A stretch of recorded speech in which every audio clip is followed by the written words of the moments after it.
All right. Good evening, everybody. Thank you for stopping in for our sixth episode of Top Deck Radio, the Hex talk show every week. I'm your host, Thrawn, joined as always by my partner in crime, Manifesto here. How's it going, Manifesto? Hello, everyone. How y'all doing this week? This is episode 6, as I said, which I am calling My Immortal Gauntlet. First person to correctly identify what I'm trying to reference in the show title will get sent to Doombringer Booster after our show is done, if anybody can get what I'm trying to reference. Because I like stupid show names. But we got an okay amount of stuff tonight to talk about. It hasn't been an earth-shattering couple weeks in the world of Hex news since we took Memorial Day off. But why don't we... What do you want to start with? The siege sack changes or a different topic of the evening?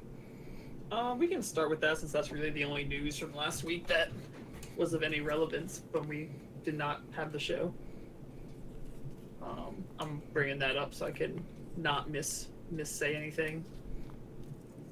Yep. Griffin Bruce was quick on the draw. That it's an Evanescence reference from, I think, 2004 is when the song came out. I thought that's what it was. I didn't want to say anything because I didn't want to win the pack, but that's exactly what I was thinking. Yeah. Griffin. I was like, I'm kind of sad that I know that right now. Griffin Bruce, can I have you verify in chat what your in-game name is so I know where to mail a booster pack afterwards?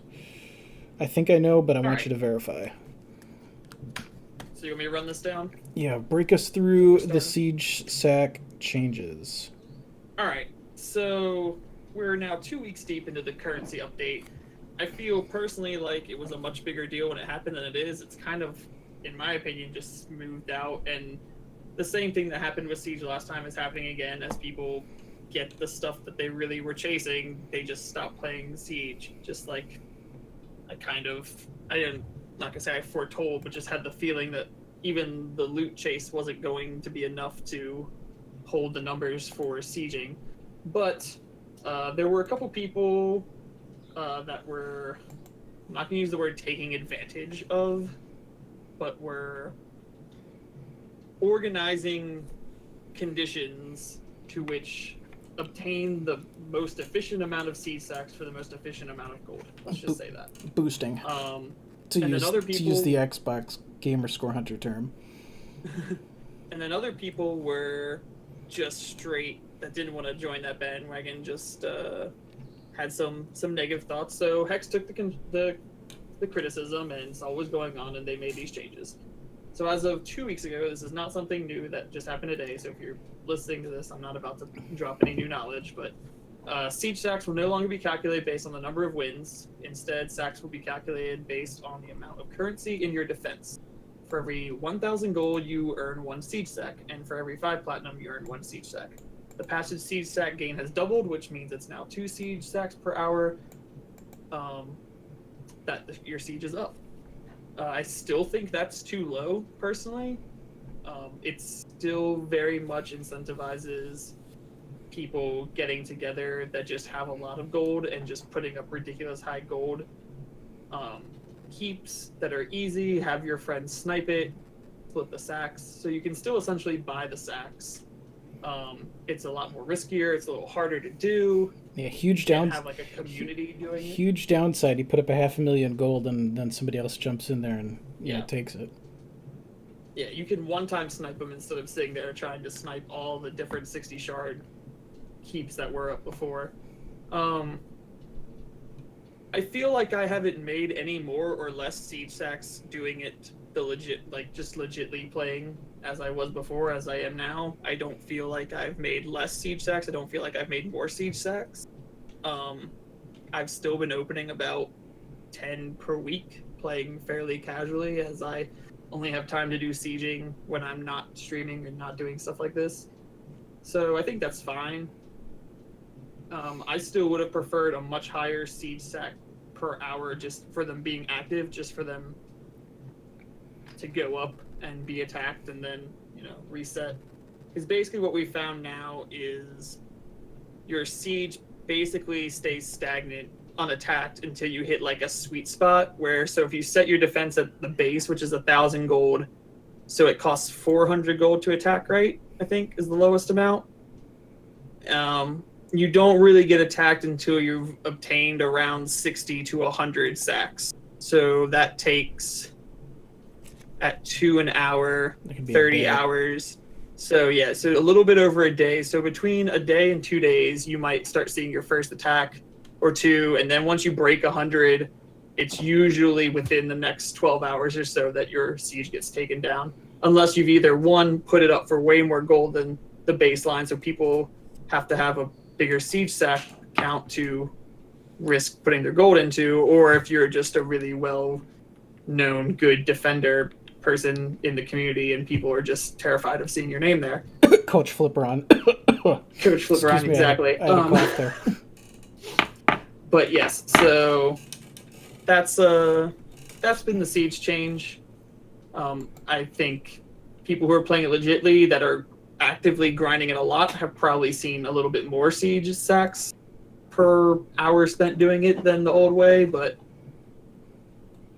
I know there was a lot of. I'm still playing it enough, but there was a lot of salt on the forums about this change, and I was, amongst the number of people who was not happy with it at first as announced, because I feel like it does put more. It is kind of doubling down and putting more emphasis on the gambling mechanics, which are the thing I hate most about Siege. Having to put up and potentially win or lose currency is just the thing I dislike the most about that mode. But having almost 2 weeks under our belt with the change, like you said, it hasn't dramatically changed the number of sacks I'm getting, because the sieges I post rarely get beyond 3 wins anyway. So that win bonus is just matched out by, what the passive tick of time. I would like to see there be more incentive for people who post up strong defenses, though, because right now, if you post a bargain basement 1,000 gold defense, it can take a lot of wins before that gold coffer piles up enough to, start adding real sacks to the pile there. I think somebody had suggested, and I like the idea, that maybe not every win, but the more wins you get, that could have a modifier into how quickly you're getting siege sacks. So the longer those defenses are still on the board, the faster they're racing towards the cap, which provides extra incentive for them to get attacked and taken out of the ecosystem.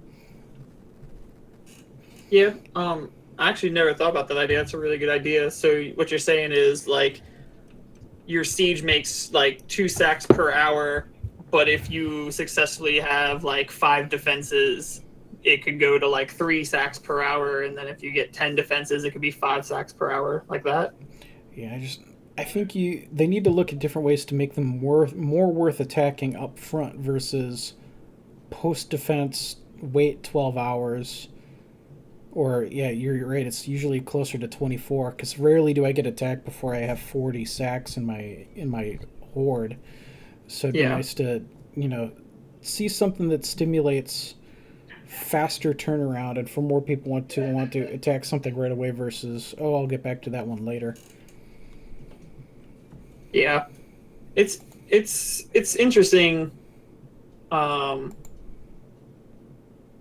don't really know how you would fix that with the current iteration, with it being worth gold, except for making it, and this would be weird, but if the amount of sacks were based on how much gold you put into the siege, into your original horde, the only way to make it both incentive to attack earlier and to do that, you'd have to put it up for a lot of gold, like some people are doing. Like I noticed Naz and some other people are putting up higher gold sieges, so if they're already at 100 sacks right from the beginning, so people attack it.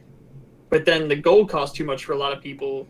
But if they made it so no matter how much gold you put it up for, the original amount to attack is always the same, then people don't feel like they're risking more. They're not risking their own gold to go up against a tier 1 deck or a tier 1 defense. at the same time, you're then saying, I'm very confident in my defense. Look, I'll put it up for 60,000 gold, and I don't care if it only costs you 600 gold to attack it the first time. I still think I'm going to hold you off until, it gets up higher and higher, and you start making gold that way too. Yeah. So that kind of covers the CSAC update. I don't want to spend too much time on that since that is, 2-week-old news. But yeah, I want to move on to the Merry Melee rotation first before we get into the big topic of the week. All right. Or the big news item, I should say. And that, being... Here, I'll cover this one because you talked about sleeves. I can't talk tonight. CSACs. I have the best words, believe it. So, as part of the Friday update, Ryan Sutherland announced their new Merry Melee format, Dingleton. It is, as every other Merry Melee has been, they have it set up as a gauntlet, except that this one is constructed. You enter with your own pre-built deck, 100 card minimum. I believe everything has to be singleton, and it's immortal. Best of one is the format structure, and then the same prize payout. 3 wins gets you a rare, 4 wins gets you a booster, 5 wins gets you a current set booster and a random rare. I have not yet played this one at all because, as I told you before we started officially recording, I've barely played Hex at all since my Dungeon Masters of Entrath stream last Tuesday. This is kind of the time of year where my Hex playing has historically always taken a lull because the weather is really nice and I want to get out. I love the idea of this, just kind of wacky singleton formats, big decks. I still fully believe, as much as it's a point of controversy with some people, that $1 for a gauntlet to get in and win some low stakes prizes is just fine.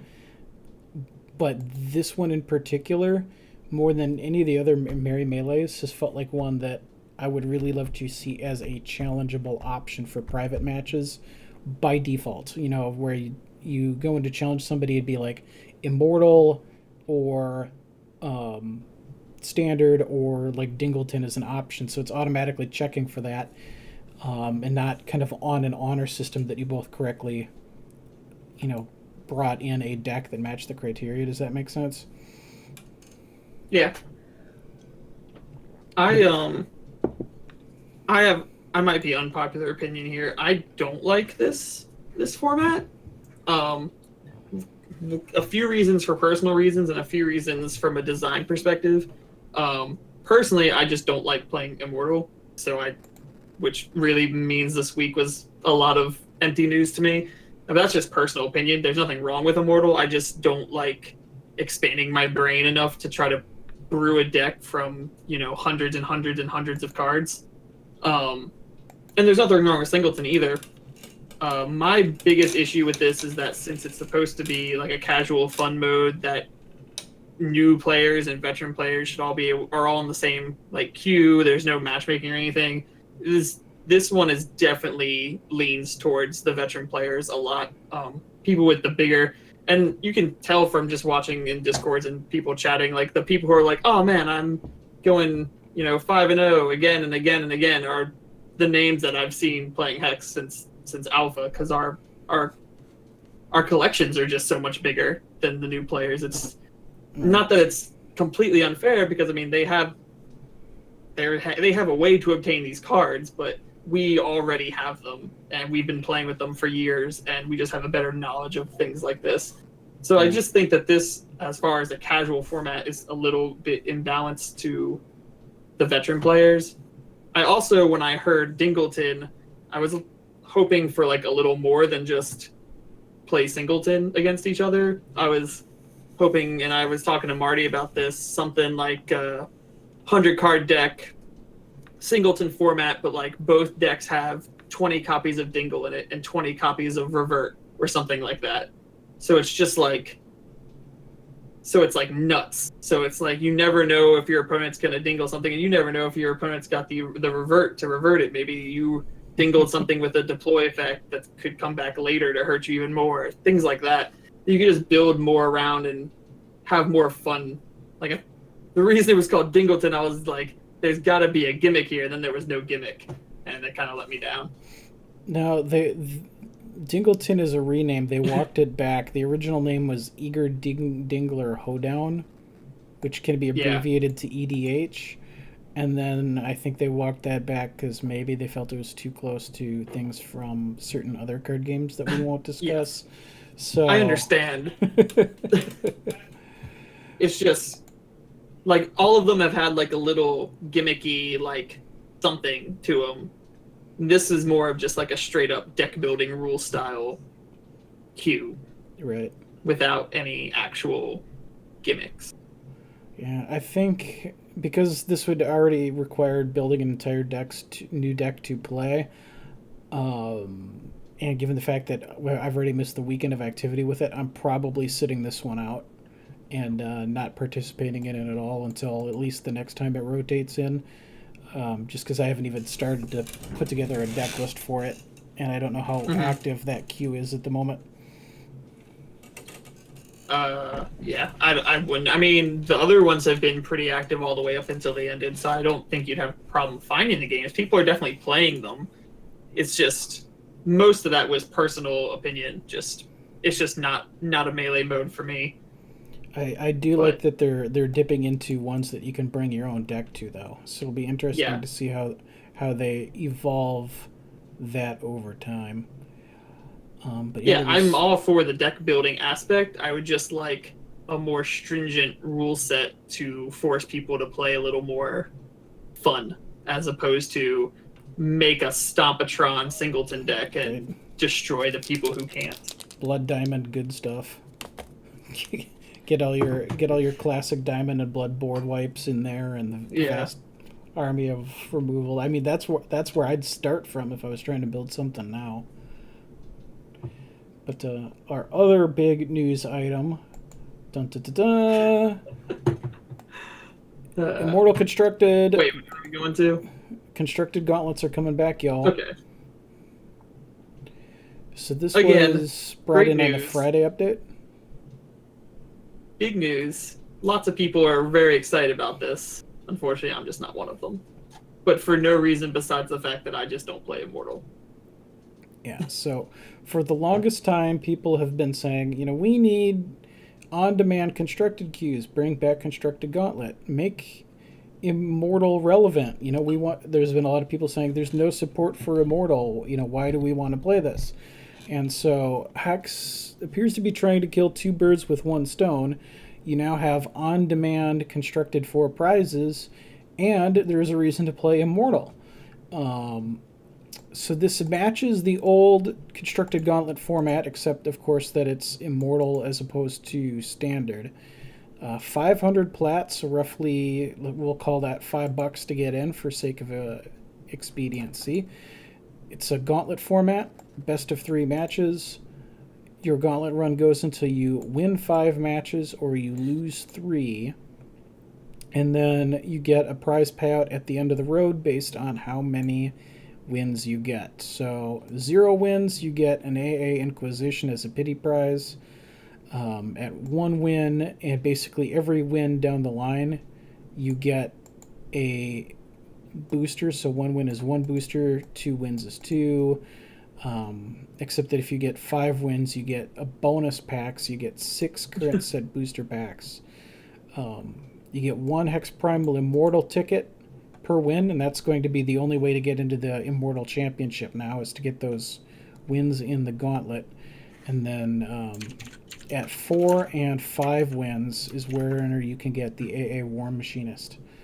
So I do think this is going to be a great way to stimulate some activity in Immortal, and we may actually, for the first time, start to see something approaching an Immortal meta take shape with more people brewing in there. I do wonder, and I've always wondered the same thing about the old Constructed Gauntlets when they were in Standard too. I know the top tier people and the sharkiest of the sharks wanted this, But for the rest of us, how many people are jumping into the Immortal Gauntlet and paying $5 to try to win here? And that's not me like disparaging anybody, and I'm not trying to sound negative there. That is an honest, legitimate question. That besides the most hyper-competitive members of the Hex community, how many people legitimately are going to be playing this? I hope it's a lot. I hope the numbers are good, because it's, a way to keep using all of your cards in your collection after they've rotated out of standard. I don't know. And maybe I say that because my personal record in the old standard gauntlets was just atrocious. I had like a 20% win rate. So for me personally, it was always a feel bad moment jumping into those. But what are your initial thoughts here on how this is going to shake out? So this is, again, coming from someone who doesn't play Immortal. The most Immortal information I get is listening to Mustache ramble on about it all the time on his stream and in the Prismatic community, just in the Discord. I think well, let me start before I answer that question. The only issue I see with the whole idea is that this is now the way to get the Primal Immortal tickets for the, what's it called? The name of the Immortal Championship? The Hex Primal Immortal Championship. Yes. Hex Primal, they want to make sure they never pass a chance to put Hex Primal in your... Yeah, to get into. Because all you had to do was play in the Immortal ladder and get your tickets, right? And then you entered with the tickets. Now, to obtain tickets, you're going to have to play in the Immortal Gauntlet, because the Immortal, what's it called? The other Immortal queue is being removed.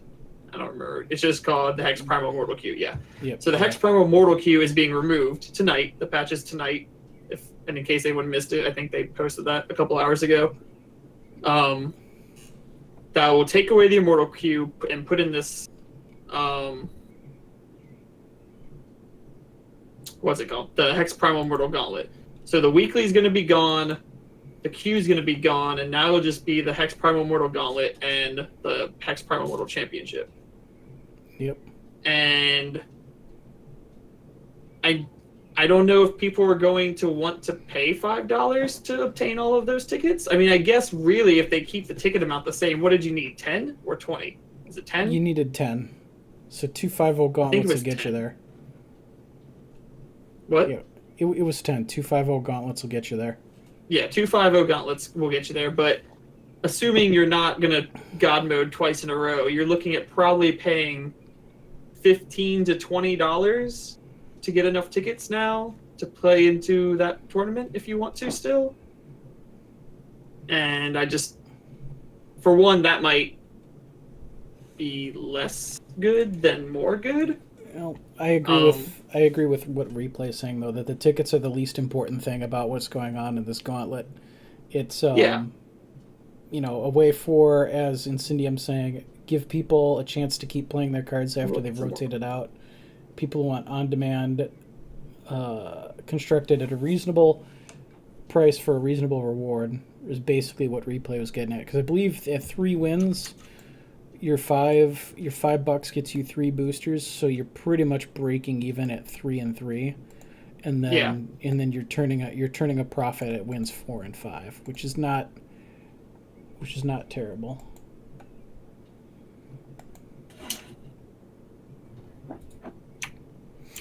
I do kind of want to brew a little bit for this, and then throw my own money away chasing dreams of using Brilliant Annihilix, High Infinitrix, Runir Hierophant, and Arborean Rootfather all in the same deck, just for maximum Diamond Wild, primarily socket shenanigans. Mm-hmm. I've done some basic archetypes of trying to figure out a socket deck in Diamond and Wild that would use those and have MC in it, but it's a little bit wonky, so I don't know that it's actually good or viable, but we'll see. Yeah, and I mean, like I said, I'm probably not the best person to ask because I don't play Immortal. I mean, this is going to be one of those gonna have to wait and see things. This should be tracked through Hex PvP tools, though, right? Unlike everything else that's been recently added, we'll actually be able to see how many people play this now. So Yep. we won't have to be sitting here and guessing in 2 weeks. I would say about 2 weeks to a month, and then you'll start seeing it level out and see how many people are going to actually play the Gauntlet often. Yep. And replay noting that, you don't have to wake up or be around at a specific time. You can play as much as you want, when you want, walk away whenever. So, play one match, go away, come back to it, continue your Gauntlet run tomorrow if you want, versus being locked down for 2 to 3 hours. Well, I mean, that all depends on the number of players still, too. It's just like a draft. If you're 3-0, it's 4-0, you could still be waiting a while to find an opponent. Yeah, But you can queue for it whenever you want. So Strom is saying, would have liked to see them reward Immortal packs. It'll be interesting to see if they ever do that. My thinking is they probably won't.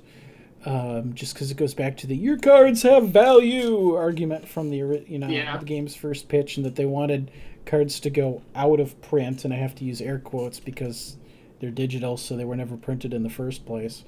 But they want cards to be rotated out so that they maintain value in perpetuity. Is that enough air quotes for you, chat? Nope. I need more air quotes, please. Air quotes. Yeah, so that'll be interesting to see how it goes. Any other thoughts on that, or did you want to go on to it's your card?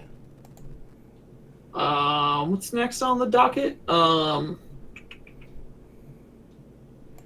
Choosing the cost. Community news and then discussion, I guess. Yep. Choosing, so it's your card, and then into our other discussion topics. So do you have the forum thread up, or do you need me to read through it? Oh no, I can read. I can just read that blurb real quick. Where'd it go? Well, I have the actual. Or not? You read the blurb. I have the actual there it is. Forum thread. Right over the bash. It's your card. So as you guys know, the community's been coming up with a card over the last, was it been like 2 months now? Pretty much started right when the set it's been a while. Right before the set came out. We are now on to the choose the cost of the card. Where is there? Get the link to it. So right now we got 70 votes in, and 3 cost currently is leading with 54% of the votes. So you can just basically go into the forums and vote 2 cost, 3 cost, 4 cost, or 5 cost. What we know so far about the card is that it's called Brown Fox Tactician. It is a Sapphire Wild Threshold, Coyote Ranger Troop, rare card. We have no toughness or attack yet. And it reads, while the top card of your deck is a resource, you can see and play that card. When you play a resource, create 2 Brown Fox Scouts and put them into your deck. And Brown Fox Scout is a card from the second set? It's Immortal. It's pretty old. I forget what... I don't think it was the first. I think it's the second set. And if I remember correctly, it just reads that if it's the top card of your deck, you can just play it. Not for free, just for its cost. You can see it and play it. I think it's a quick troop as well. Yep, it is. So this is gonna be an interesting card to see how it turns out. If I could stroke my ego for 10 seconds and then I'll get over it. I got both the art description and the name. So I'm on a roll. I'm two in a row for this, but that's good. I'm done now. I like Champion of Solaris. Just dropped family off at the airport so I could put Topdeck radio on my 65-inch 4K and nobody can complain. # winning. I also have a 65-inch 4K behind me on my right here. So we are larger than life at the moment. I wonder how I look in 4K. That's terrifying. Personally, I think I would... I haven't voted yet. I should. I need to actually log into the forums to do it. But I think that's pretty strong. I feel like we should have done the attack and toughness before the cost. I feel like I'd be able to put a better vote I think 3 is real low though. Well, I I think understand they're doing both at the same time because then they can control kind of the power. Like Yeah, they're offering these as options where they're saying we're okay with basically any of these. So they're I letting would us probably decide put on it at a what they 4 want it to be. cost and hope that they would make the toughness a little higher so it's resilient because it doesn't have any type of evade um, Right. effects. So But it's I also a card that doesn't need to do damage by itself. You're getting no, but value you when you play resources and putting things into your deck, or by having it sit there so you know what's coming in your deck. yeah, but you need it to be out of like Winter's Grasp Strangle range where you don't just play it and it just gets insta removed either because you don't get to do anything. Well, you could play if the very next card is a resource, then you get one proc of its ability.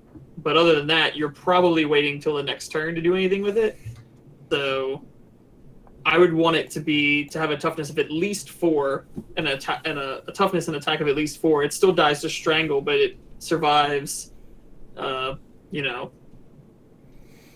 glories and massacres and Winter's Grasp and basically anything over 3 is fairly safe right now in standard. Everything else is removal for things over the 3, but 3 is like that sweet spot of there's just a lot of answers to it. Yeah, you're probably waiting. You And may I have already don't. said it, but you're probably waiting until turn 4 so you can play it and then a resource Yeah, immediately. it's kind of like a Pathfinder.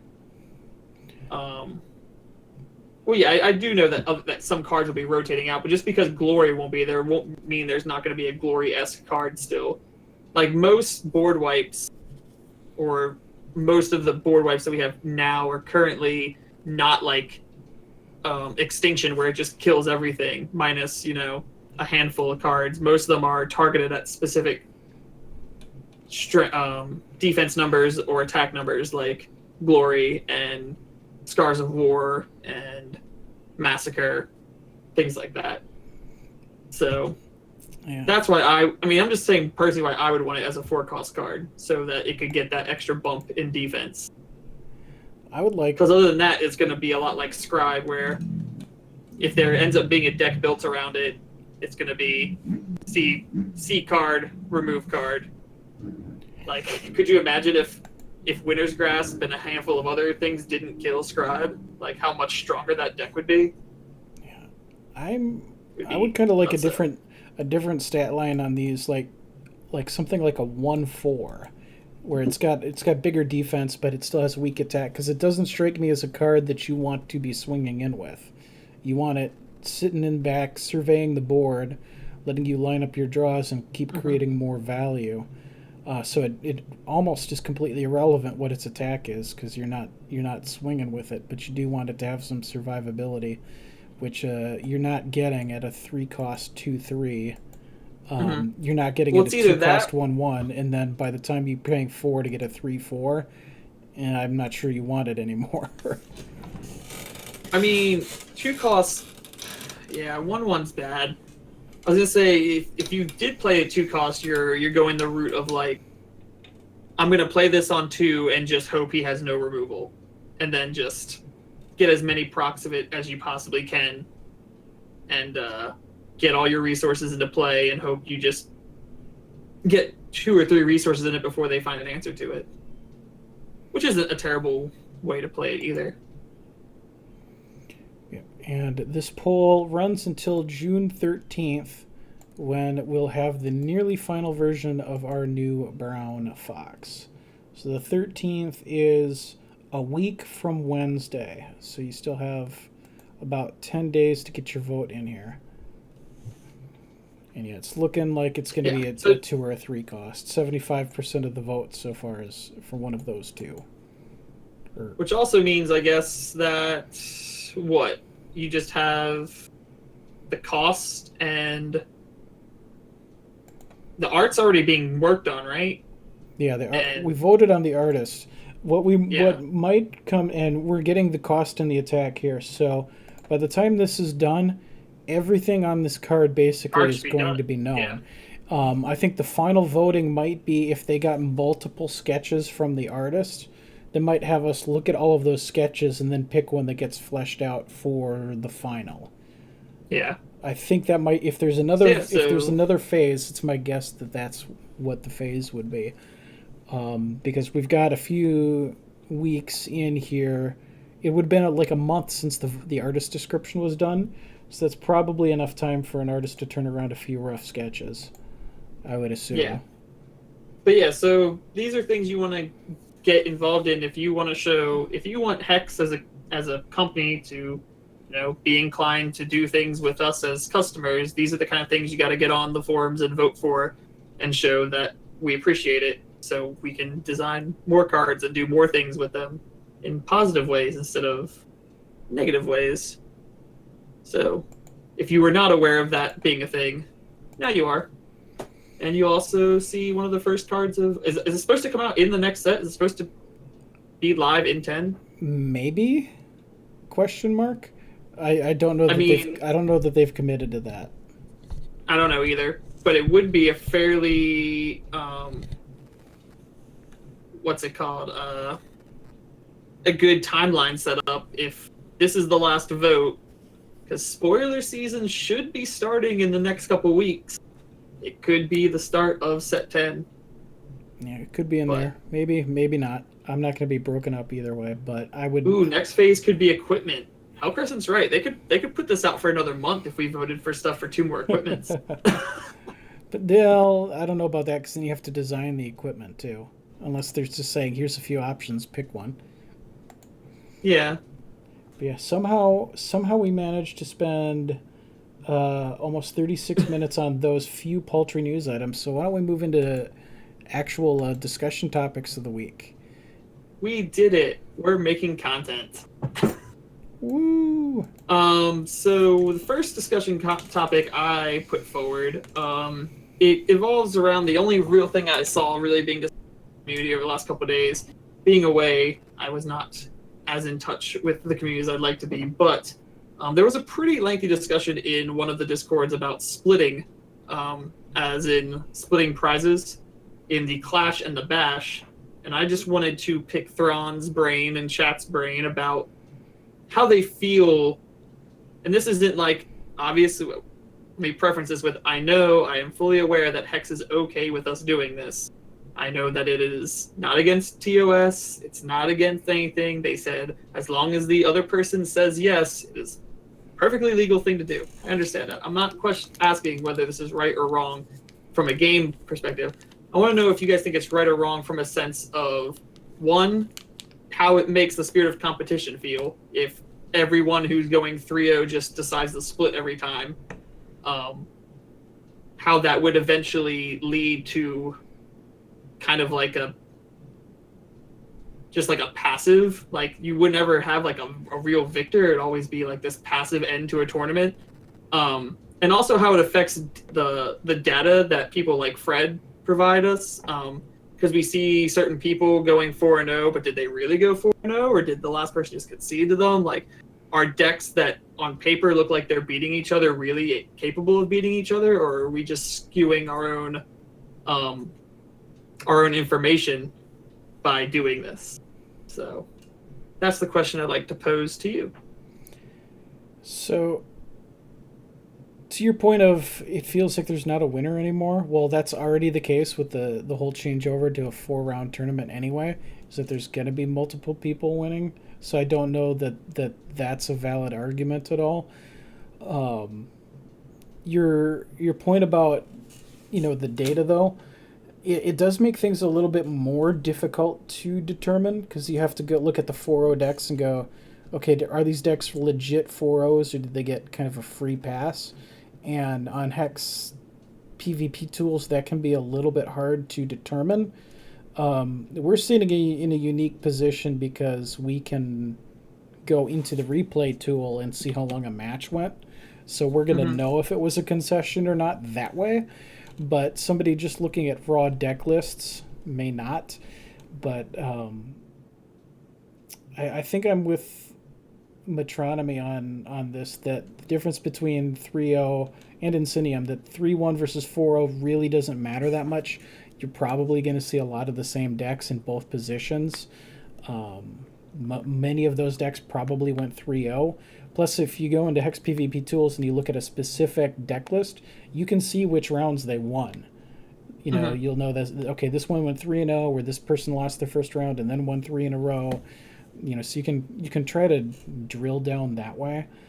I don't know. I'm paranoid. I'm not a great Hex player, so very rarely do I find myself in a position where somebody's going to even ask me to split. But I don't tend to trust people on the internet. So my every time somebody has ever offered me a split, my answer is yes if you're the one who concedes. Because I can trust me. And I'm an official channel streamer who has a reputation to maintain. I don't, it'd be very bad for me and it'd get out real quick if I was running around screwing people and not holding up my end of the deal, where other people might be able to hide behind anonymity more easily. So I can trust me to hold up my end of that bargain. And what I found so far is every time I've said yes if you concede, we end up not splitting. And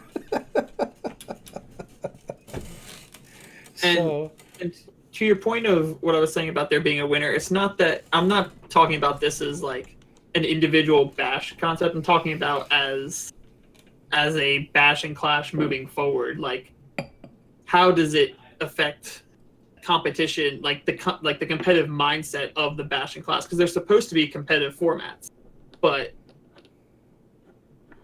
if you only know you have to go, like, if you win 3, like, basically I'm asking, do you think this is just going to become commonplace? Like, are we going to see in like 2, 3, 4 months, like every single time you get 3-0, is the very first 5 seconds of the match going to be, hey, do you want to split?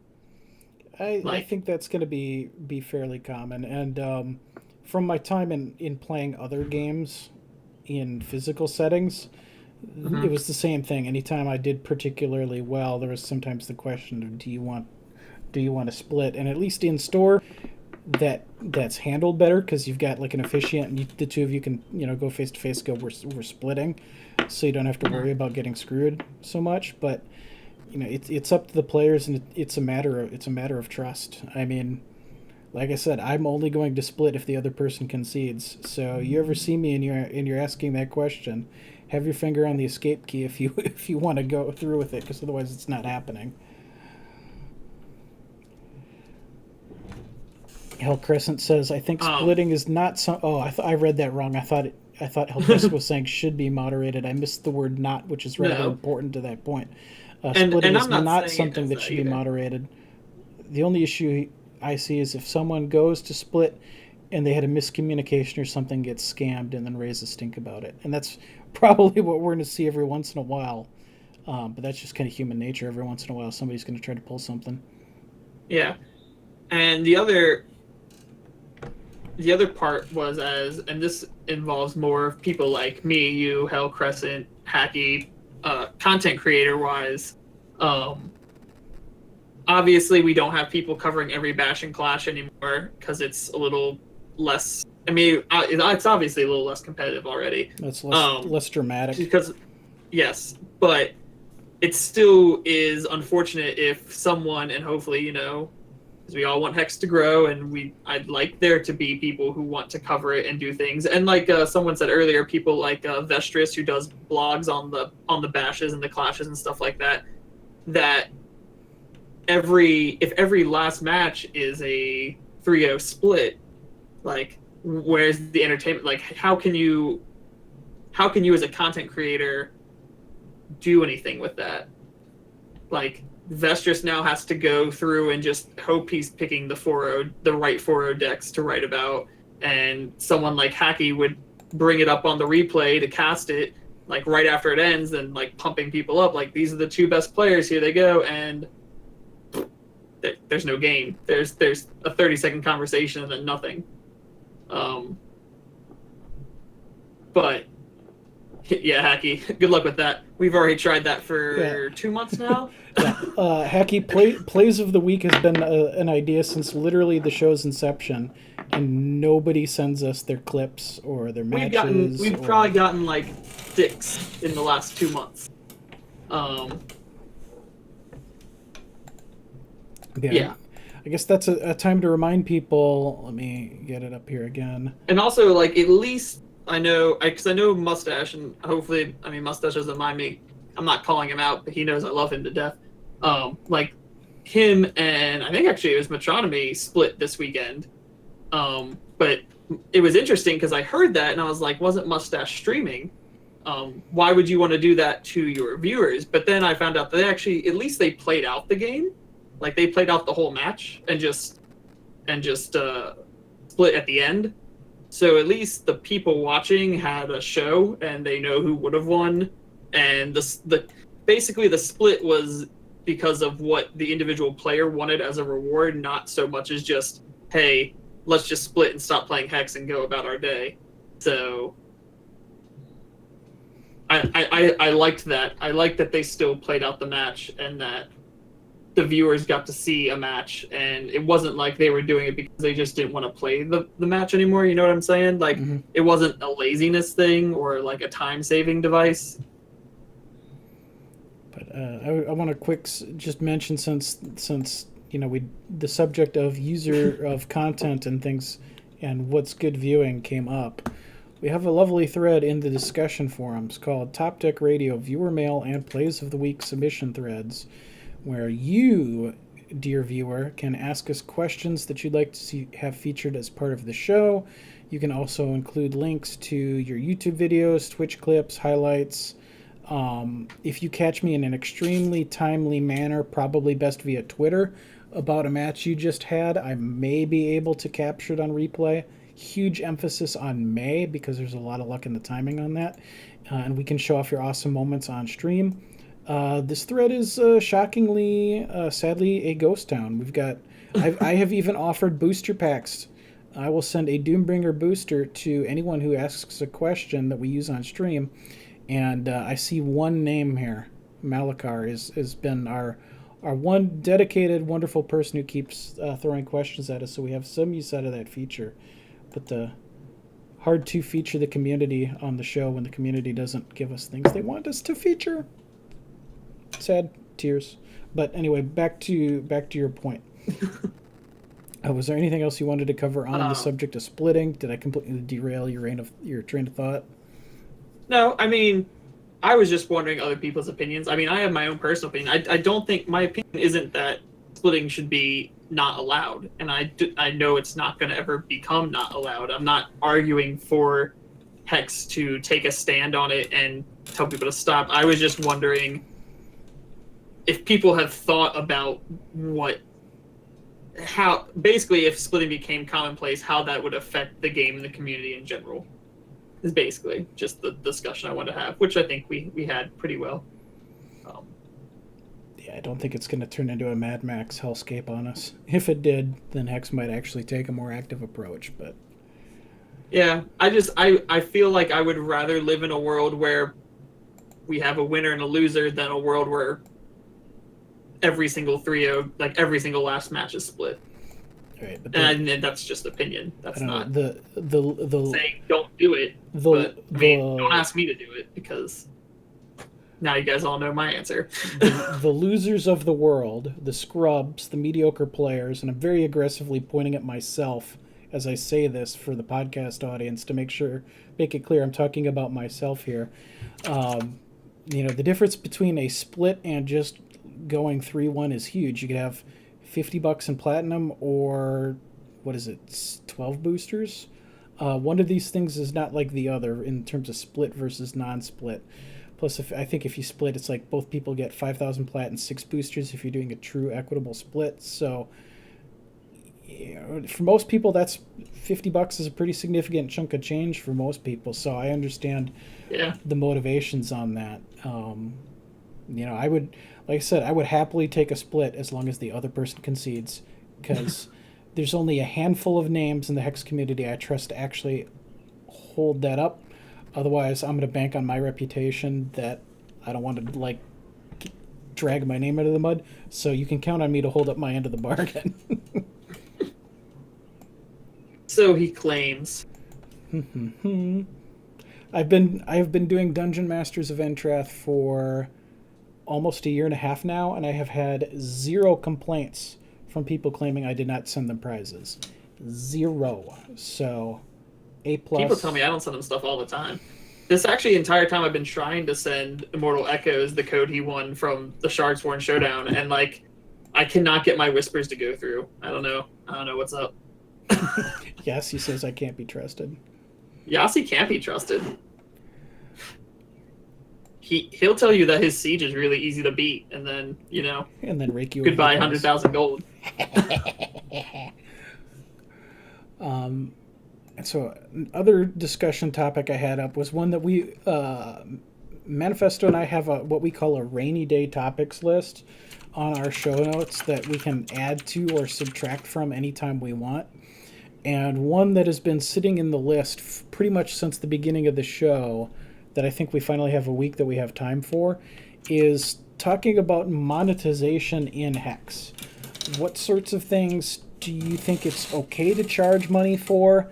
And what sorts of things, if they did, would have you grabbing your torch and pitchfork and marching on Hex Entertainment's headquarters? We already have paid cosmetics in the form of battle boards. And then, of course, we have booster packs, and you can buy singles off of the auction house. And, of course, obviously paying for tournament fees. But, what sort of things could they offer you where you would say, I'll buy that for $1, or get out of here, you greedy microtransaction a-holes? Do you have thoughts on this? So you. One second. Now Immortal's got me in a side conversation. So you're asking me what do I think they could add to pay for, or what would I be upset if we all of a sudden had to pay for that's already in the game? Not changes to existing content. More like, what things could they add that you would be okay with paying for?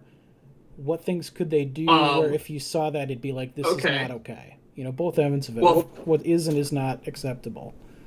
Okay, for starters, are we having this conversation? Are things, as in things that I'm willing to pay for but may or may not be good for the game? Or do they also have to be good for the game? They can't, because I could think of some things that I wouldn't mind paying for. I would say good to neutral. You don't want to advocate for something that's going to be actively cancer for the game, because track history shows you could advocate something that's cancer, and that'll come in the next patch. It'll come in the next patch. Okay. So good to neutral only. I can't believe I just hit me. I'm an idiot. I can't type. Anyway, okay, so the first thing that came to mind, and it's probably because I've been playing just a ridiculous amount of Pokemon Go over the last 2 weeks, hunting shinies, is I would not mind buying like entries to the Clash and Bash in like bundles at a slightly discounted price. I think that'd be one thing that they could, but I guess that already technically is something. So maybe that's not exactly what you're asking. What could they add to this game? Like, what? I think we'd have to first ask the question, what could they add to the game? Well, they have battle boards now. Would you slide into the sleeve store? Like, what if they made, I don't know how much effort this is, but what if when set 11 Dinglers of Destiny comes out, by the way, spoiler alert, that's set 10's name, what if they made every card in that set available as an optional purchase sleeve? So you could go through the entire set, pick out any card you want, and pay like 100 plat or something to get that card out as a sleeve. Would that work for you? Is that not something that would work for you? You're talking like customizable sleeves, basically? I just pick an extended art and they make a sleeve and I get it? Paid cosmetics. No, it'd be like they just take all of the cards and make sleeve versions of them, and then you can buy the ones you want. Yeah, I would totally pay for that. I mean, I would totally do that to have just like instant access to a sleeve I want. my big fear with that is that Hex would they would turn that into yet another RNG gambling system with, here's your sleeve chests. Oh yeah, no, I wouldn't do that. Here's a sleeve booster where you can open this and get one of 50 sleeves. Yeah, that would be... No. Don't That's turn not that what you into... said. Yeah. If I could go into my collection and open and have a toggle that said extended art, so I could see every single card's extended art, and then there was a button that said turn into sleeve for 5,000 plat. Whoa, For like, sorry, I forgot. Don't give Hex ideas. I'll pay $50 for a sleeve. I'd probably pay up to like $10 for some of them. There's some that I would really love to have as sleeves, and I would probably pay upwards to almost $10 for some. And the only reason I would pay that much is because anyone who's ever watched me play knows I've been rocking the Librarian sleeves for how long has the Librarian deck been out now? Like, so I don't change sleeves a lot, so I wouldn't really be buying a lot of them. I would probably buy like 3 or 4 of my favorite cards that exist, and then maybe 1 per each set that comes out in the future. So you're talking, for the price of a couple boosters, getting a sleeve that I'd probably use for the remainder of that set. I would get down for that. I could pay for that.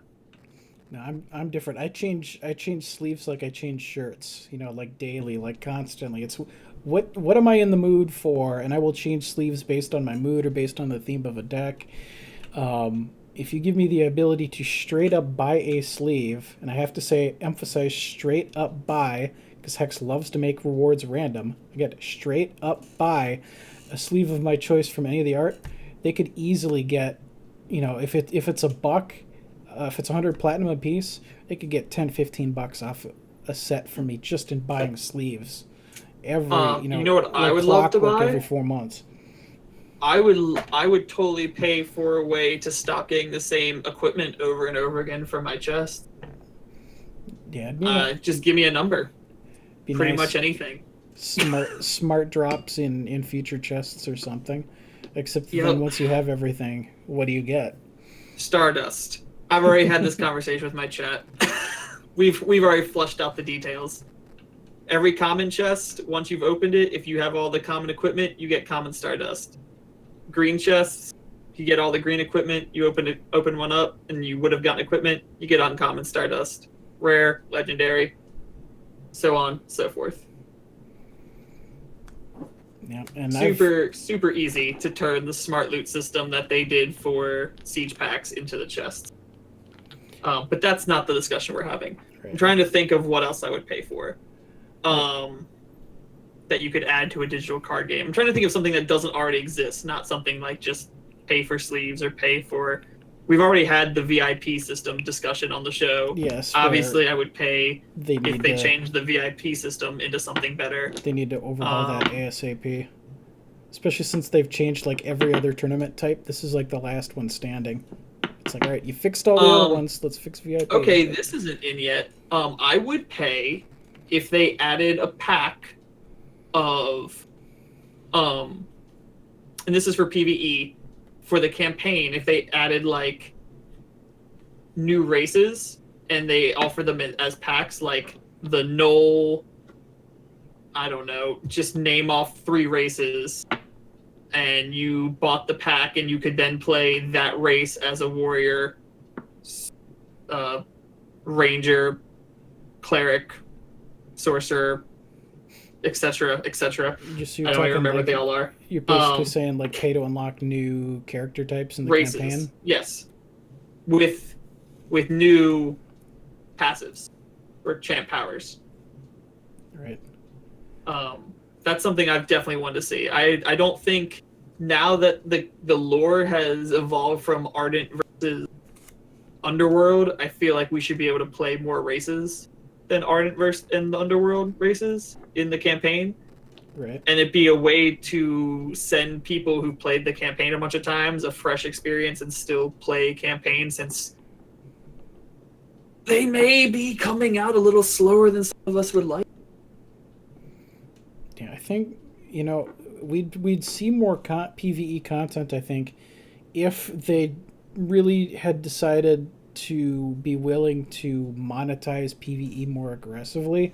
I think the fact that they've tried so hard to make it a 100% free to play has been to their detriment over the life of PvE.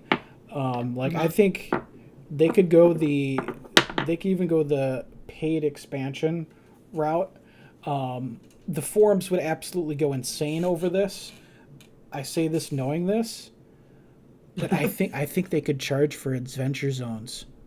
I really don't think it's unrealistic for them to put out something the size of Adventure Zone 2, slap a $10, $15, $20 price tag on that, maybe even make that like straight cash, not a platinum purchase. I don't know how they'd want to do that. People buy it as long as it's, keep the first couple Adventure Zones free, so you've got, that kind of on-ramp for people to explore things, but then you start treating your future expansions as premium content and do things like that to monetize your PvE a little bit more. Incendium said, buy the melee modes, play them when you want, which is a great idea as long as enough people buy them that you would have a queue for them all the time. Or do you mean play them as a challenge mode, Incendium? Yeah, I'm guessing buy them as a challenge mode, and then because I guess that would work. So if I bought Iconoclash, I could always challenge you to a game of whenever I wanted to, but for no prizes. Right. And I could see two pricing structures on that. There could be price A, where I'm making up arbitrary numbers. I don't know what this should actually cost, but let's say $5 is you can access the mode in challenging, but you can only play against other users who've paid their $5 and also have that mode. Where the other version might be you pay $15, but then you can challenge people who did not pay for that mode and still play each other. I know other games have done kind of tiered pricing like that for features, so it's something that they could think about doing. Everyone in chat that's saying our ideas would destroy the game, this is why I started the discussion with, did the ideas have to be good for the game or not? This is an entirely theoretical conversation. We're very much aware that the ideas we're coming up in 30 seconds off the top of our head are probably not the correct ideas for the game. We're just talking about what we would be willing to pay for and what we wouldn't be willing to pay for in the digital space. This is called live radio, folks. We haven't sat in board meetings for hours looking at charts and graphs and data analysis and... Nor are we ever going to go to Hexent and say, please charge us for PvE. Obviously, no one wants to do it. We're just asking, what would we be willing to do? I very much disagree with Strommore's opinion. We already kickstarted PvE, so charging for PvE would go too far. I get that, and that's why I think that we shouldn't be charged for raids, for example, and we should not be charged for access to features like guilds and stuff that were promised features of the Kickstarter. But we have 2 adventure zones and a Frost Ring arena already. So, and again, it's opinions. Everybody's got one. You don't have to agree with it. I think they could get away with. I think they could get away with making adventure zones premium content. Hellcrescent agrees that he would pay for race packs. I made a good idea. Yay! Pay for Shinhair to be relevant again. Efa says, make Shinhair great again. Great. I think that would be a super... I don't think it would be easy to do. Obviously, it would take some resources. Someone would have to do the artwork for it and come up with the charge powers and stuff. But I feel like overall that would be it wouldn't be as terrible as other things they could do that could spice up the campaign some. For every one new race they release, that's 4 different characters you can play through the campaign with, since each one would have a different race class combination. What is PvE? High narrow. All right. Let me think. Can I pull out another good idea besides new races for PvE? What would I be willing to pay? But Metronomy's point is correct. The player numbers are the problem. Obviously we need more people in. It's more important to get more people in the game than it is to milk the existing cows even harder. And I guess I just called us all cows, but in my case, I'm 70 pounds. I'm more than 70 pounds overweight, so I'm okay calling myself a cow. You know, I know we shouldn't be wrung out to dry. It'd be better to actually see some advertising and get more people in, but it's still kind of an interesting thought process on, okay, what can they actually do versus what has us raging at them. I got one that doesn't apply to a lot of people, but I would pay for it. I would like a button that puts up a hand blocker for when I'm streaming and have it be really cool hex art. How would that work though, go. where you can see the game, where you can see the cards, but your streaming audience doesn't? I don't know. You didn't tell me it had to work. I just want it. Want it in game for you. My job isn't to code things. My job is to come up with ideas. I'm an idea person. If I was a coder, I'd be making a lot more money, and I probably wouldn't be sitting here talking to you right now. You can file this under things that they would never sell this, but I would give them money for it. Deck folders, the ability to sub-file decks. You know, so I could go, here's all my Silver Tower decks for Dungeon Masters of Entrath. Here's all my Gold Tower decks. And so that way, instead of a single massive scroll deck list of every deck I've ever made, I can just get into the specific place where I want to go. I mean, yes. they're not going to charge for something like that, because that's just a very basic feature. But I've been on their butt for literally since day one of Dungeon Masters of Entrath. I'm like, I want that. I've told them. And for non-crazy people, multiple times, the rest of us who don't make hundreds and hundreds of decks a day, we could just use it for things like, these are all my siege defense decks. These are all my siege attack decks. These are my Frostwing Arena decks. Right. Here's my standard decks. Here's my Immortal decks. Right. Here's my kitchen table challenge my best friend because they're never good anywhere else decks. Yes, those are just a few thoughts. And only listen to PvP requests. That is PvP related. I would like to better separate my PvP decks. It's universal across all features, really. But yeah, I mean, want to buy Path of Exile tabs. I guarantee God, you, Phoenix, you're the worst. Chris Woods, Dinotropia, and a few others. I think even Ryan Sutherland, even though it's not his department. I've told like 3 or 4 Hex employees straight up, give me deck folders. So they've heard it. It's just not on their priority list. Sad because you're like, give me deck folders, and that becomes, you know, a chest. And then they're like, well, if I have a chest, I need a keep to put it in. And then if I get a keep to put in, I want a guild to be a part of. And then we'd have the game we kickstarted. That just can't happen yet. We're not there yet. All right? Yeah, but I think we can... I think I'm going to save the other discussion topic and move that into the rainy day list. And did you want to do cards of the move into cards of the week? Yeah, I really wanted one more good idea for what I'd pay for. I'm trying to think of like things I use. Oh, well, no, we already have something like that.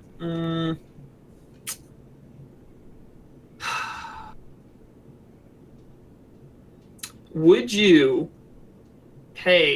ever pay for alternate art cards? So just go into the store and straight up buy them? Yeah, and I'm thinking more like like the token system, not so much for every individual card, but things for like Candlekin, where you're making like a bunch of them. Like if you really love playing Candlekin deck, because there's people who really love playing their Candlekin deck, but maybe they don't want to look at the same Candlekin every single time. And what if they offered like an alternate art Candlekin token? So when you made Candlekin, they look different. Okay, I can see that. You know, for token type stuff it's not all that big deal. I can see that. I think a new set comes out, and here's your Uber Dingler, and here's your alternate art Uber Dingler, and you can just go right into the store and buy the Uber Dinglers. You know, I always default to Dinglers when I'm making crap up. That would be kind of a bad idea. Set 10 being a Dingle set, huh? I am. Dingle Apocalypse, Rise of the Dinglers. There's got to be. I mean, first you had the Doombringers, then you have the Dinglers. Mm-hmm. You take the big horrible thing, and then you kill them with the completely useless ugly thing. It makes total sense. Yeah. I could think of more things for like PvE, but it's hard to think of things that I would pay for PvP because it's a TCG. And I mean, you're playing with cards, sleeves, battle boards. You got your coin, and they've already done alternate coins. We don't need dice or any type of counting mechanism because it's a digital game, so it's all done for us and all kept track for us on the card. So I can't really think of much else they could add to the game and it be completely new that I would pay for, besides some type of new subscription system, which would lead back to the VIP system. Yeah, I can't really think of too much other things I could trade until like they have things like the keeps in or something, and you could like they could have microtransactions up the wazoo for like decorating your keep. Like if the whole game, like if I foresaw one day happening, like your keep is actually where you went into, and like your card collection was actually in a whole other room, so the background wasn't just like black; it actually looked like a room, or like maybe look like a table that you're building your deck on, so you could get like different tabletops to build your decks on, stuff like that. But until then, I can't think of any new actual items. By the way, I just had that idea, and that's mine. So everyone else that's a great idea. So just tell everyone else how amazing my idea was. Stromore wants a waifu assistant cheering him on during the games. Of I would course say, he does. with the amount of animation work that would take to do that properly, that's probably about 10 years out. Yeah. But I mean, that'd be cool because, like, like when you go into the top is your cards and the bottom is just a gray background. Like, what if it was like what if you built the deck on something that looked more like a battle board, but the battle board looked more like a table, so you could have different types of tables. Like you could have an old wooden table with like parchments and stuff on the side, and like a candle that looked like something like Deckard Cain would draw up on, like a map or a story up on, or have like a real clean like marble table that King Gabriel would sit at and build a deck on. I got into the wrong profession. Stay a while. Are you laughing at me? I am, silently. You're laughing at me. Great. Just add table. My ideas are terrible. No one likes me. All right, so Okay. Wild Troops is our card of the week. Oh yeah, cards of the week. Force shifting. I always start. How about you start? We're at an hour 16.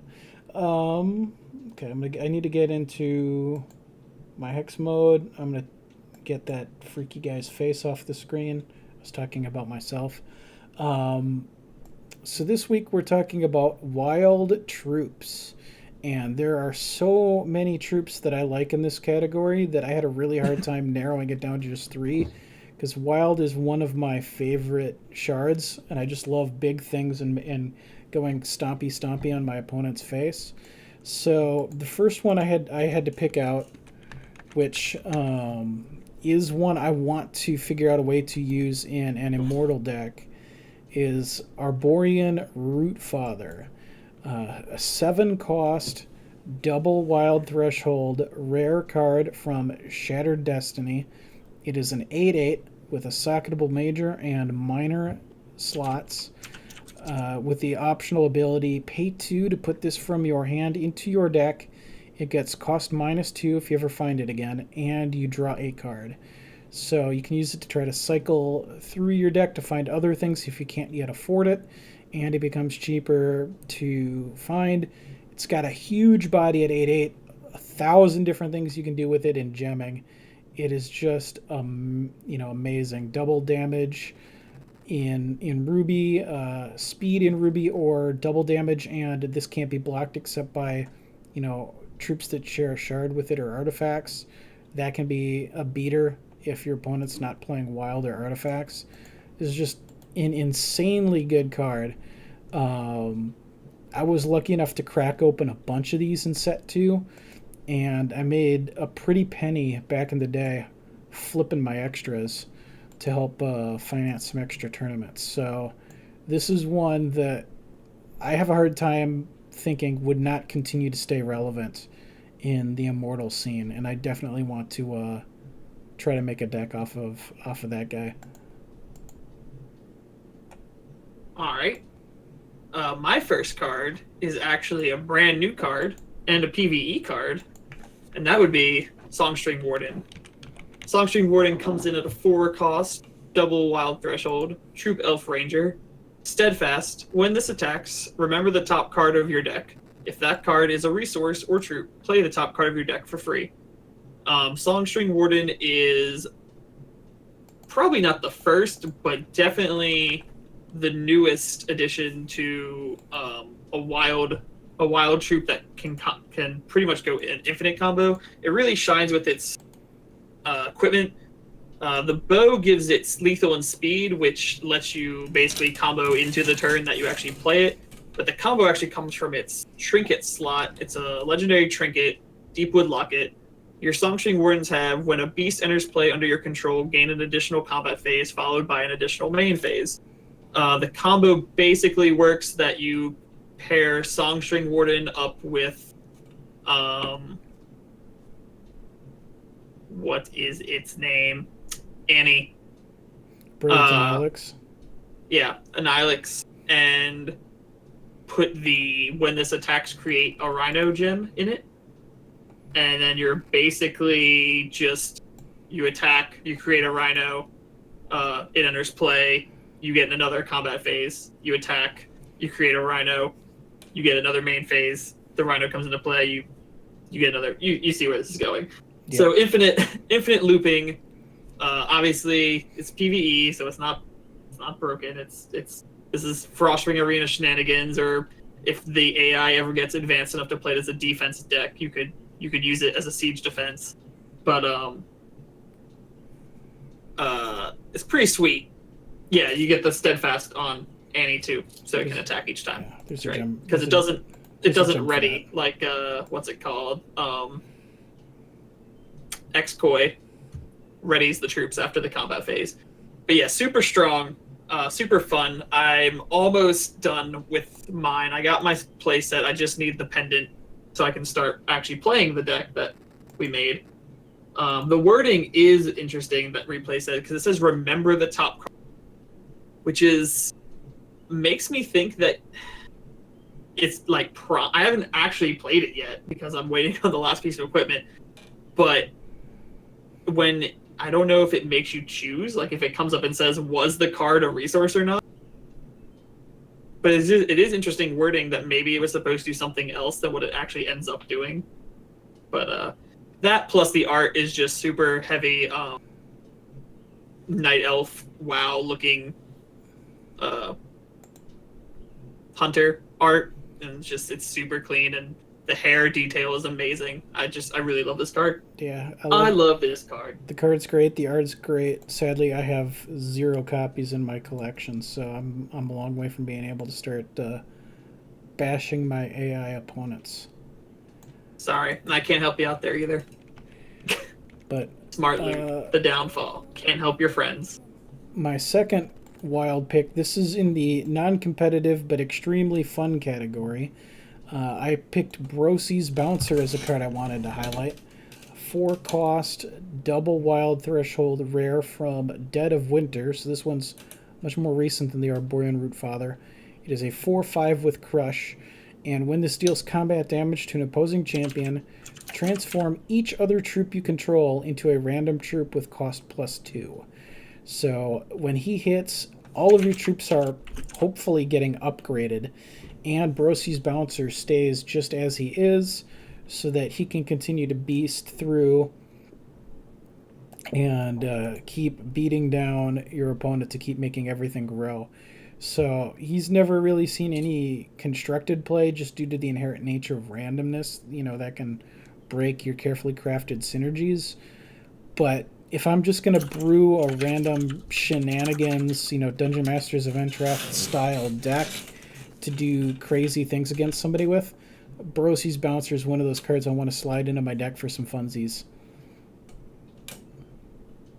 And yeah, we got, when you unlock the full art, you see some little shrooms hiding in the lower right corner. I had not extended one of those yet. So there you go. There you go, the live reveal. So that's did you just EA that? just now. Yeah, I extended arted it live on stream because I hadn't done any of those yet, and I still have 102 rare Stardust. So whatever, let's take a look at that baby.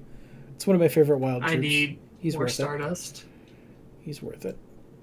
All right, I am also a fan of Brosi's Bouncer, and it does play a good bit in limited, or at least does it still? It did. Well, I saw it. Not I got anymore beat by it a lot. because it's not Not Doombringer, anymore. but it was a limited bomb if you could use it.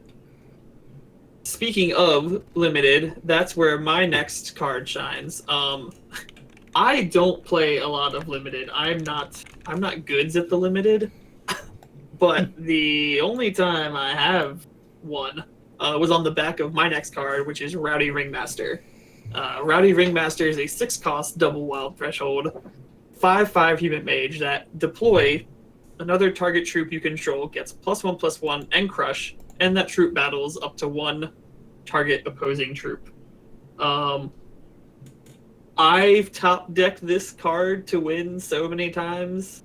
I could probably honestly say that's my favorite limited card. It's probably the only limited card that I think I've ever just won off the back of. I have, and it's brought me great joy to play. It's a hilarious art.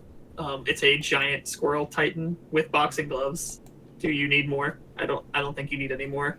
Yeah. So Stromore, thank you for reminding me. We do have a What's That card this week. So What's That card is where I have chopped up 3 pieces of the art of a card, and you have to look at the clues that I give you over time and try to figure out what that card is. I took a different path this week, so this is a little bit deeper cut. We're going to see if people can figure this out. But the first person to correctly at Thrawn Omega send me a message to let me know what the card is. You need to be specific. Will get an Evo code for your troubles. Do I get put to up the choose? first code? You know what it is because I listed it in the show notes. So no, you don't get to play. If anyone gets this one off the first clue, I'm going to be floored because I don't think it's possible. Yeah, Rowdy Ringmaster is a sweet pick though, and this was definitely also one that I was quite happy to see in limited. I'd pick these reasonably high in a draft, although at 6 they're kind of expensive. They were even better, I think, in sealed. Just because. But the nice thing was this slot. In these last couple of sets, I wasn't scared of playing 6s because the games usually lasted that long anyway. They'd usually go long. There weren't very many super, super quick games. But yeah, it turns the tide so well. I love it. I've wrecked. I like it. That's what I get. I like it, guys. So I'm gonna on to your last one.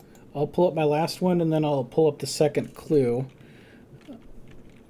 But no one's guessing that. We got to go extremely old school with the card I have 75 copies of. Briar Legion. Briar Legion is from the original set Shards of Fate and has had several cards printed since that interacted with it. It is a 3-cost single wild threshold common plant. And Briar Legion has +2/+2 for each time a Briar Legion has entered play under your control this turn. So the first time you play one, it's a lowly 2/2. But then if you find a second one, it becomes a 4/4, then a 6/6, then an 8/8. And they don't have to be on the board at the same time. If one gets killed, the second one comes out and it's stronger. I still have super fond memories of back in the days when the original set was out. Just going real hard for the Briar Legion dream and snagging every single one of these I could find really early in a draft and ending up with 6 or 7 of them in a deck because they were common. Yeah. And then just having people weep if they couldn't remove those early on because they just got overpowering. And this is a card I'd love to see reprinted or see, new cards find ways to interact with it. Like we have Brown Fox Tactician making Brown Foxes now, Brown Fox Scouts now. Could there be a new card that makes Briar Legions? mix it with Conjurer and Replicator's Gambit. Ooh boy, you're already in Wild Sapphire to play Brown Fox, so you might as well Replicator Gambit it now. No reason not to. Yep, so that's. I actually thought you had a ton, but I have 35, so it's not that bad. I thought I was gonna have like 10, and I was gonna call you crazy, but especially when they came back in one of the Kismet drafts. I don't know. I can't remember if it was the first or second Kismet draft where those came back, and I was just trying to chase Lost Glory and constantly grabbing even more Briar Legions. Trying to make that a viable draft strategy again. What's my last card? Oh yeah, Dreamweaver. I believe you can get me through the night. Dreamweaver Ancient. I can type too sometimes. Dreamweaver. There she is. Or he. I don't assume gender. Dreamweaver Ancient is a legendary from Hero Fall. Yep. So it's just about to rotate out, sadly. This card gets my vote mostly on the art, but it is neck and neck with the other thing I always like. I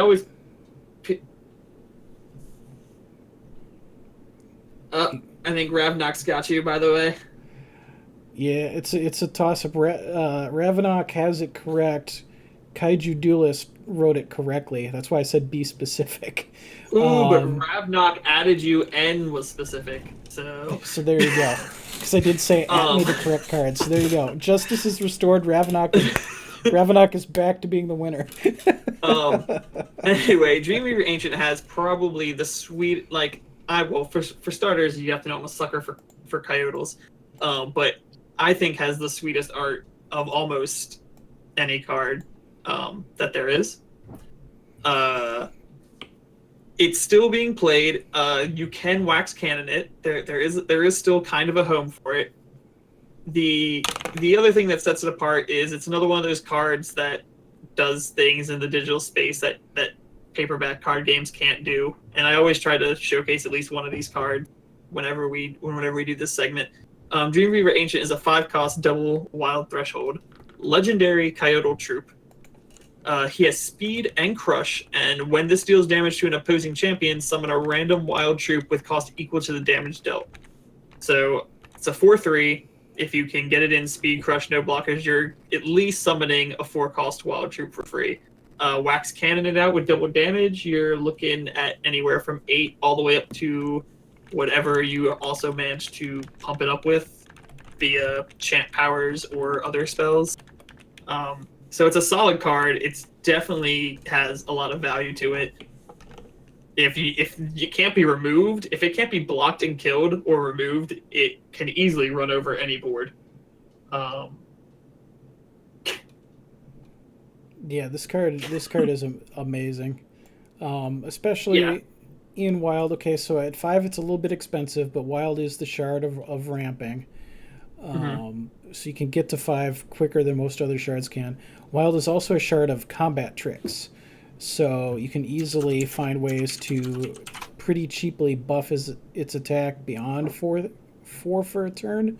So somebody could block that thinking they're making an advantageous block, slap a combat trick on that or something to pump it even higher, and now suddenly you're either getting a kill that the opponent didn't think they were going to lose a troop on, or you're suddenly getting a much bigger troop than they had thought they were going to allow you to get. Yeah, it's a nice 2-for-1 almost in any situation. At least even if it dies, it's probably going to push some damage and net you another free troop. So it's just a solid card. And I mean, like I said, that art is just to die for. I mean, I love it. You got all the Dream Eagle, you got Dream Bear, Dream Wolf, which we never got a card for, I don't think, unfortunately, but there he is. And yeah, I don't know. I would love to see this guy actually become like a lore card. I don't think he is. I don't think that's supposed to be anyone.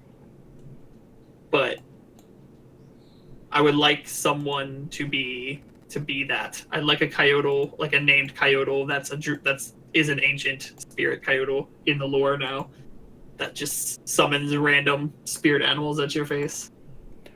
Ooh. Could get behind that. Okay. So yeah, that's our cards. I have one more. I'm in a safe window where I'm not going to get myself in trouble for putting something up on my monitor here.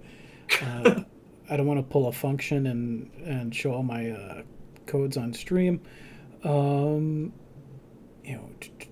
Yeah. So I will attempt to give away one more Evo code tonight here.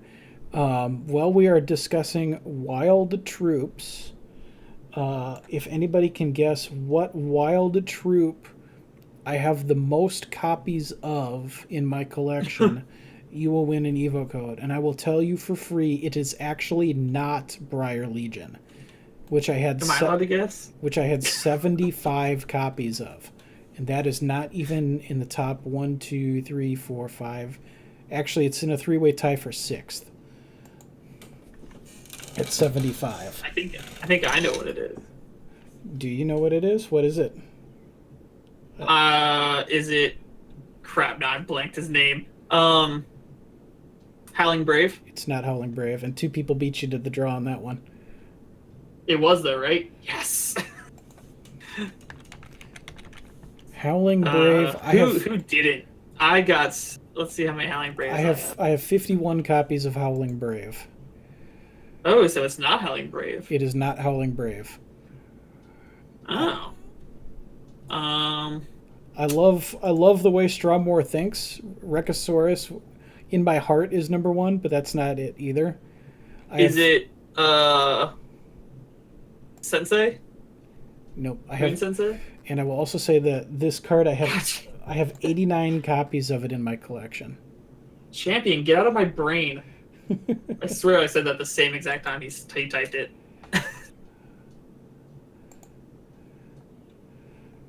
Yeah, anyone want to guess? Are you including all sets if they've been reprinted? It's everything in the game.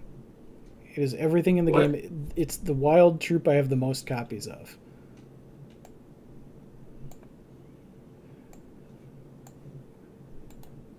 No one's guessed it yet? No one's guessed it yet. The other hint I will give you is what set was in limited for the longest period of time in Hex's history.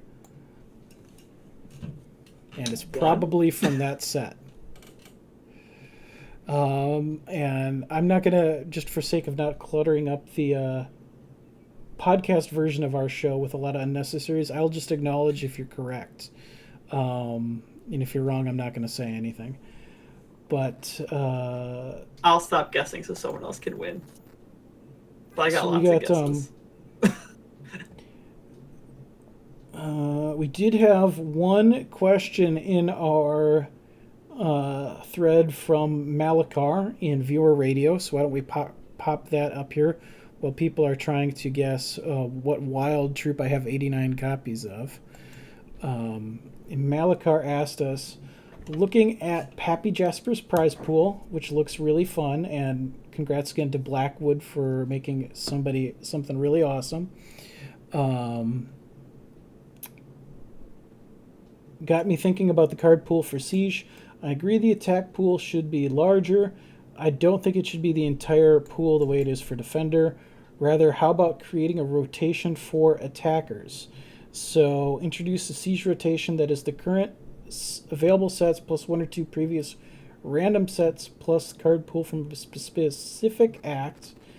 We only have 2 acts right now, but that should grow in time. This Siege rotation lasts for a set amount of time. Right now, thinking until sets rotates out, then change the 2 previous sets and PvE cards. This would involve a few things, of course, like coding time and having enough sets and acts, but I think just giving the entire pool to both sides will get rid of the asymmetrical nature and challenge that makes it truly interesting. So what are your thoughts on that? Well, I'm fairly certain somebody got the correct answer here. I think Stromore got it, but Wrathwood Larch is the correct answer. So Stromore said it, and I need to figure out if anybody said it before Stromore did. Larch? Wrathwood Larch. I have 89 copies. You have 89 copies of this card. Yes. I don't think anybody said it before Strawmore, but I'm just scrolling up to verify. Why do you have 89 copies of this card? I don't know, but I do. Would you like to take a guess at how many copies of that card? Again, Armies of Myth was in limited for 100,000 years, so that's why I have 89 copies of it. I have 7. That's 7 funny. copies. Evo. All right, so I'm gonna write down Airtron, ARTRON for. All right, so I gotta reread this thing because I couldn't Okay. follow while you were talking. See, I am a big believer in giving away codes on the official channel that require some measure of modest participation. So congrats to Ravenok, congrats to Strom. I will have Evo codes via Twitch Whisper for both of you after the stream. Yes, so Malakar was asking about the concept of a siege rotation, I guess, for cards. I think that could be interesting, but I think a lot of time that probably put more time and dev resources than they care to expend in curating that and moderating that. I don't know that they want to give attackers access to PvE necessarily right away. They could have that as a level of power, but I would love to see it just be a straight, on the attacker side, I think just straight Immortal. Give us every PvP card at least, while you continue to create busted stuff for PvE and work on refining the AI to be more competitive there. So I'd personally rather do it that way, because then it's more simple as a new player or somebody just getting into the mode to know what's expected of you. But at the same time, Malakar's idea does present a better way to keep things fresh and changing, whereas Immortal's immortal, and that's just kind of always what it is. Is he suggesting locking defender pools? Because that's how I'm reading this. No, it's talking about the attacker's pool. It's the attacker's pool. Yeah, I agree the attacker pool should be larger, but don't think it should be the entire pool the way it is for the defender. So Okay. talking about if you're in so a he wants raid, the attackers to have to use a specific set of cards, like a different combination of base sets plus axe sets or PvE axe cards. Correct. It's interesting. I feel like the biggest drawback to that is having to keep up with what rotation you're in. Like, if you don't play a whole lot, you would have to, like, maybe you just built a good siege deck and you got a couple games in with it, then it changed. Like, you'd have to always be wary of when the attacker pool is going to change. Mm-hmm. Yeah, which is kind of, especially if it's a random rotation versus always, it's going to be these two and then it's going to be these two. If it's not a straight sequence, then you do have to figure that you'd have to have the rules posted somewhere about which sets are in play. It would be cool though, because it also puts defenders on their toes, because they'd have to be aware of what cards are going to be legal to attack with, because that would change what type of defending decks you want to put up. So, because, I don't know about everyone, but I've just picked, like, my 3 best performing defender decks and pretty much put the same 3 decks up 75% of the time. Yeah, it would force us to... Oh, we can all see our secret tab. They're not supposed to see this. Well, good thing I didn't have anything... I didn't show the codes, did I? Please tell me I didn't show No, the you codes. put up there's the Topdeck radio. I'm having a heart attack because I'm looking at the show notes. People are going to know that we're organized and communicate through a Google Doc.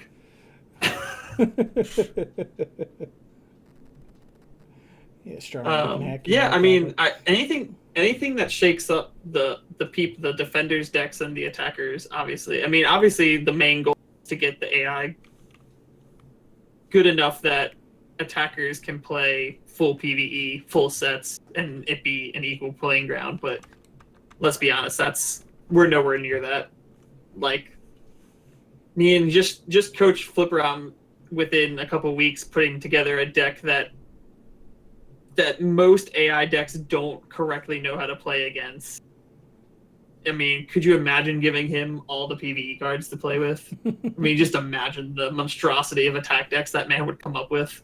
Like, I don't think Manifesto always runs the same decks. Yeah, please. As soon as you see my thing as 100 sacks, just learn the 3 decks I put up and beat it every time. That'd be great.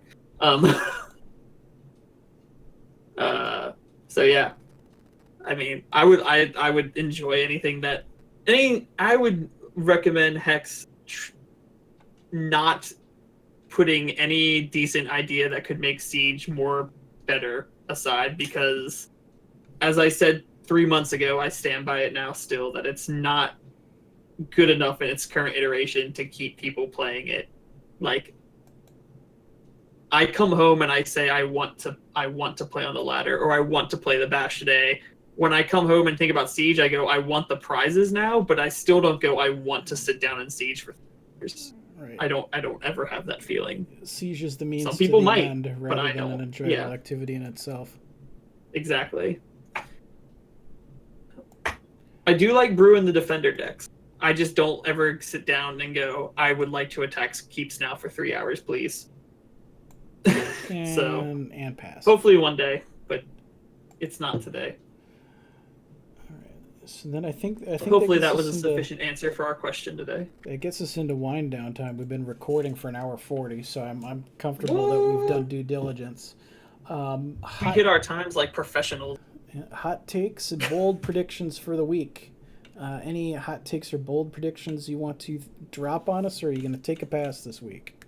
I left it blank, and I was hoping I'd come up with something today, but I still don't really have anything.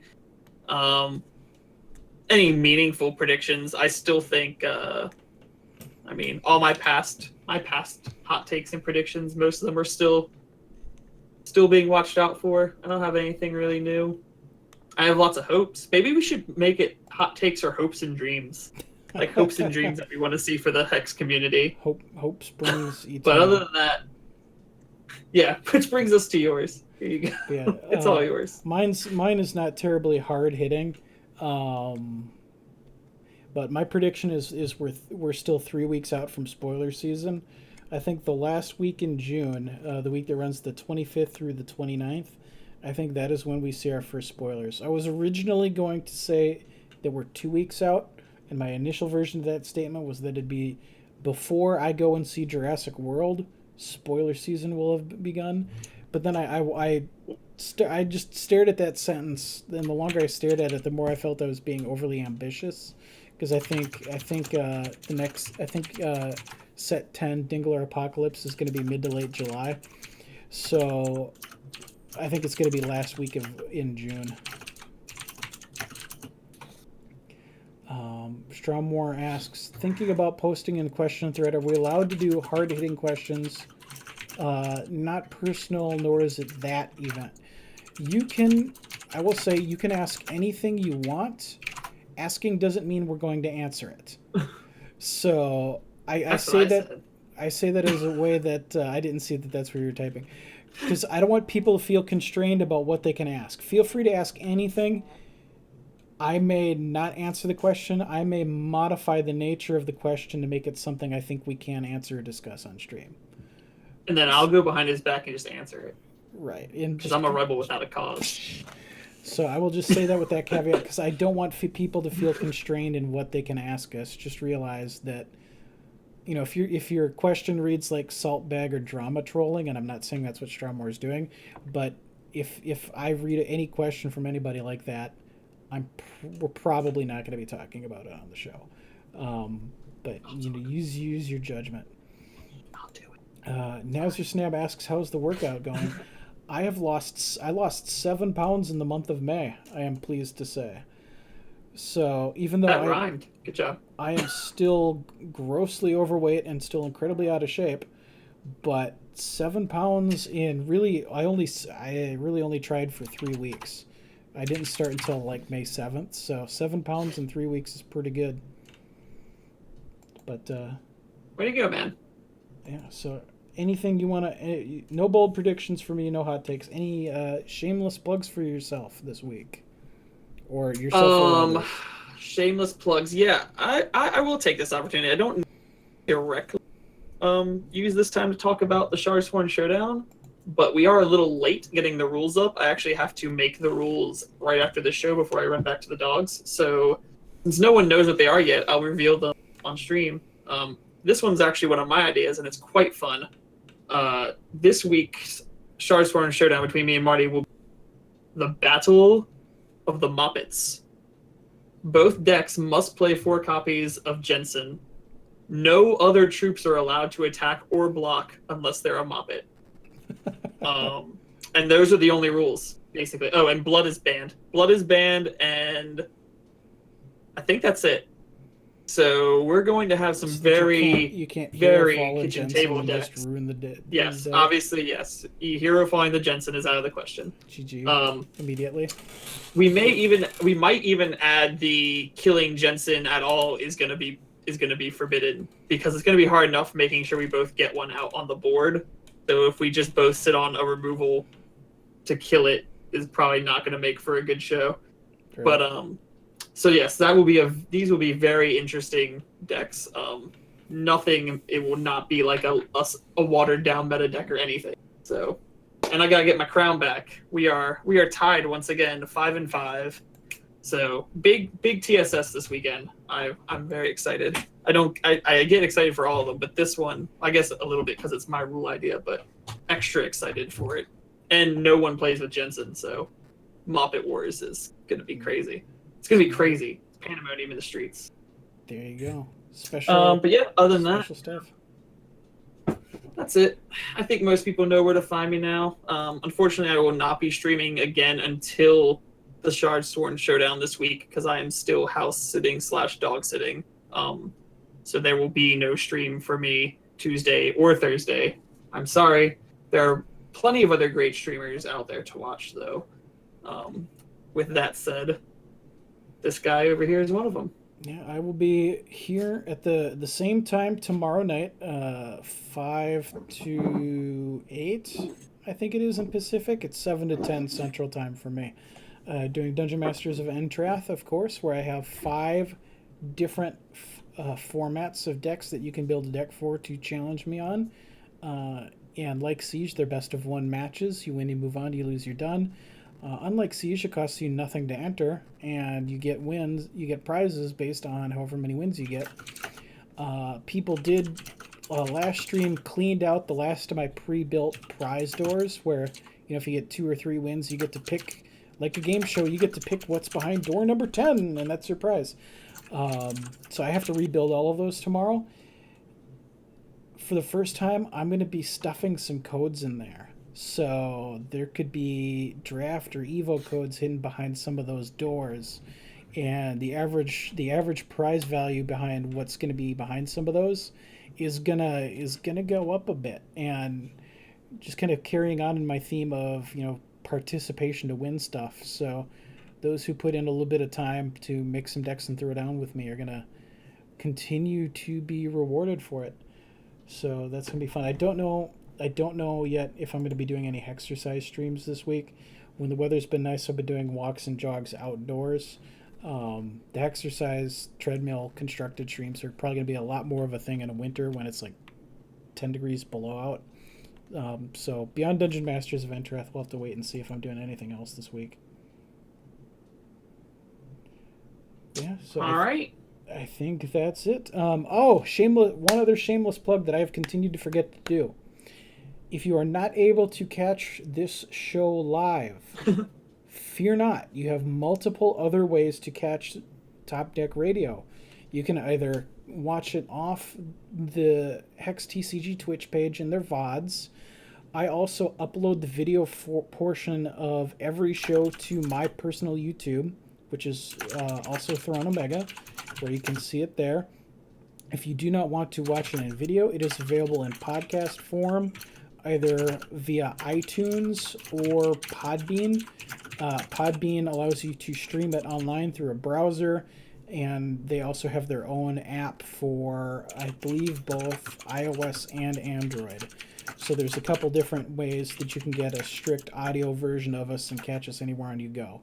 So just kind of keep that in mind. If you can't watch us live, if you're not around for a Monday night, then you have another way to keep up. But yeah, that's all I got. Anything else, Manny? I think that does it for me. Sounds good. Busy weeks. Busy weeks. Sounds good. Then for now, everybody, good night. Happy hexing. And for those who want to throw down, I'll see you tomorrow.